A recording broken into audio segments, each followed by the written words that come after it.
would lead to Anantara Al Jabal Al Akhdar in Oman. Just 2 hours away from Muscat, you would be transported in the lap of luxury and mountain.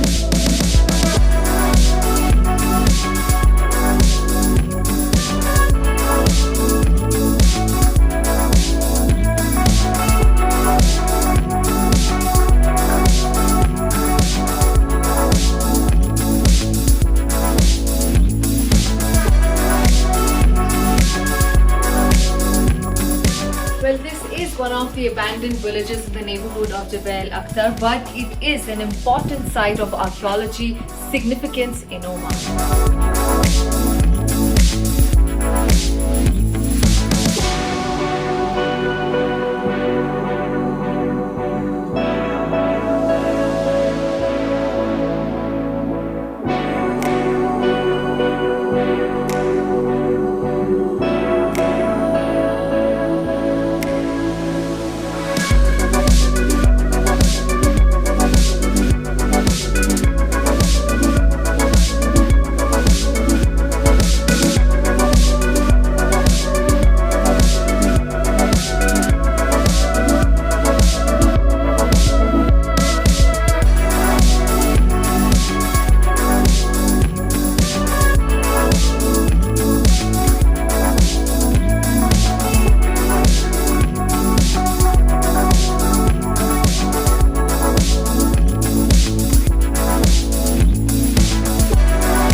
Riverbed that only fills up during heavy rainfall.